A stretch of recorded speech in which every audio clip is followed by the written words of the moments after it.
नमस्कार, आदाब, सत श्री अकाल, जय भीम, जोहार। मेरा नाम है नवीन कुमार। पंजाब में सिद्धू चन्नी की लड़ाई अब अलग मुकाम पर पहुंच चुकी है। सरकार बनी तो 2.5 साल के मुख्यमंत्री का फॉर्मूला लगभग तय हो चुका है। कुछ लोगों को लग रहा है कि यह पार्टी पर सोनिया राहुल की कच्ची पकड़ का नतीजा है, लेकिन वो गलत साबित होंगे। दरअसल यह बेहद महीन सियासत का नतीजा है। सोनिया गांधी ने कच्ची गोलियां नहीं खेली हैं, कम से कम पंजाब के मामले में। उन्होंने जो चाल चली है उसका अंदाजा लोगों को नतीजे आने के बाद लगेगा। लेकिन मैं अभी बता रहा हूं कि असली खेल क्या है। शायद आप जानते होंगे कि पंजाब में लगभग 32% दलित हैं, जिसके इकलौते नेता हैं मुख्यमंत्री चरणजीत सिंह चन्नी। किसी भी पार्टी में उनके कद का कोई भी दलित नेता नहीं है, न बीजेपी में, न अकाली दल में, न आम आदमी पार्टी में। उन्हें मुख्यमंत्री बनाकर कांग्रेस ने पंजाब, उत्तर प्रदेश और उत्तराखंड तीनों राज्यों के दलितों को जिस शक्तिबोध का एहसास कराया है वो मायावती के पतन के बाद से ही नदारद था। चन्नी ने भी इस मौके का भरपूर फायदा उठाया और अपनी छवि एक ऐसे जननेता की बनानी शुरू की जो 24 घंटे सुलभ है।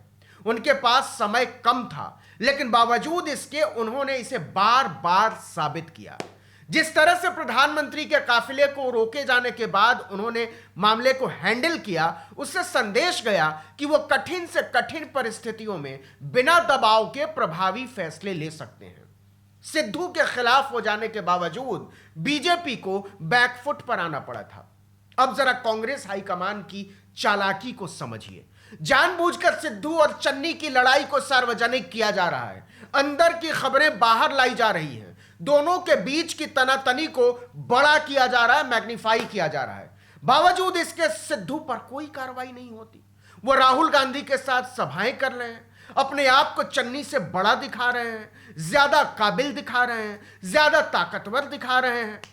दूसरी तरफ चन्नी भी सिद्धू पर हमले बोल रहे हैं, अपने आप को उनसे बड़ा दिखा रहे हैं, उनको दरकिनार कर रहे हैं।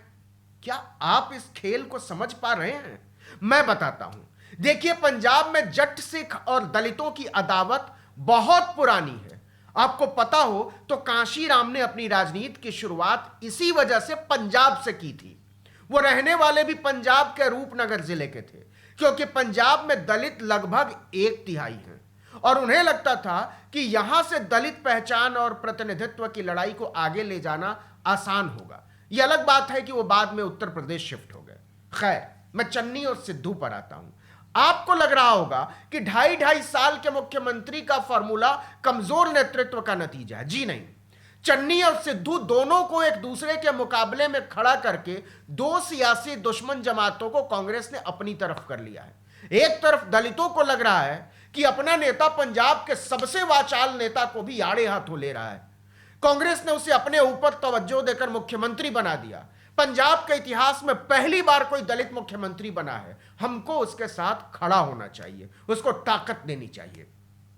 दूसरी तरफ जाटों को लग रहा है कि उसका नेता उसकी प्रतिष्ठा के लिए सीधे मुख्यमंत्री से पंगे ले रहा है, अपनी ही पार्टी के खिलाफ जा रहा है। यहां तक कि पार्टी अध्यक्ष तक को बुरा भला कह रहा है, अपना मैनिफेस्टो ला दे रहा है, अपनी ही सरकार के खिलाफ बयान दे रहा है। यह करो या मरो का सवाल है। अगर हमने उसका साथ नहीं दिया तो एक दलित को अपना नेता मानना पड़ेगा, वो बड़ा हो जाएगा। पंजाब में 19% जट सिख हैं। आप पंजाब के पूरे चुनाव को गौर से देखिए और समझिए। नवजोत सिंह सिद्धू सबसे ज्यादा हमले किस पर कर रहे हैं? क्या वो अकालियों पर कर रहे हैं? क्या वो बीजेपी पर कर रहे हैं? क्या वो आम आदमी पार्टी पर कर रहे हैं? ना, वो सबसे ज्यादा हमले अपने ही मुख्यमंत्री चरणजीत सिंह चन्नी पर कर रहे हैं। कांग्रेस नेतृत्व ने बहुत चालाकी के साथ इस पूरे चुनाव को जाट अस्मिता बनाम दलित अस्मिता में बदल डाला है। और इससे भी आगे जाकर देखिए तो कांग्रेस बनाम कांग्रेस में वहां ऐसा लग ही नहीं रहा कि कांग्रेस किसी और पार्टी से लड़ रही है।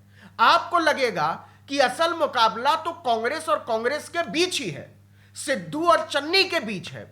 और सबसे मजेदार यह है कि आप किसी के भी साथ हो या किसी के भी खिलाफ हो, वोट कांग्रेस को ही देना पड़ेगा, दलित हो या जट से। इससे और आगे जाकर देखिए, पंजाब ने 30 स्टार प्रचारकों की एक सूची जारी की। इसमें सोनिया गांधी हैं, राहुल गांधी हैं, मनमोहन सिंह हैं, प्रियंका गांधी हैं और भी कई नेताओं के नाम हैं, लेकिन इसमें पंजाब से सांसद मनीष तिवारी का नाम नहीं है। मनीष तिवारी पंजाब से इकलौते हिंदू सांसद हैं। तिवारी जी इस पर भड़क गए। प्रणब मुखर्जी के बेटे अभिजीत मुखर्जी ने सीधे कांग्रेस नेतृत्व पर हमला बोल दिया। उन्होंने लिख दिया कि लोग अपने वोट से ही ऐसी मानसिकता का जवाब दे सकते हैं। इसका क्या मतलब है? इसका मतलब यह है कि सिद्धू और चन्नी की लड़ाई ही कांग्रेस का ट्रंप कार्ड है। इसके अलावा वहां किसी की कोई जरूरत ही नहीं है। 32% दलित और 19% जट सिख, दोनों को मिला दीजिए तो सिद्धू और चन्नी मिलकर 51% वोट बैंक का चेहरा बन चुके हैं। 2% मुसलमान भी इसमें जोड़ लीजिए, मतलब 53%। कांग्रेस को 2012 के चुनाव में केवल 38% वोट मिले थे।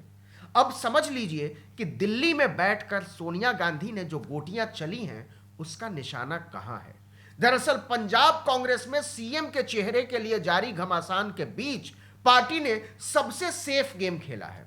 और सुनिए, सोनिया गांधी ने दोनों को साफ साफ टारगेट दे दिया है कि पहले पार्टी को सत्ता में आने का आसान आंकड़ा जुटाइए और इसके बाद मुख्यमंत्री के लिए दावेदारी कीजिए, हम देखेंगे। क्योंकि सरकार बनने के बाद पहले मुख्यमंत्री कौन बनेगा इसका फैसला चुनकर आने वाले विधायक करेंगे। पंजाब में 117 विधायक हैं, मतलब मुख्यमंत्री बनने के लिए 60 विधायकों का समर्थन चाहिए। यह एक ऐसी संख्या है जिसमें किसी भी सूरत में फैसला पार्टी अध्यक्ष के हाथ में ही होगा।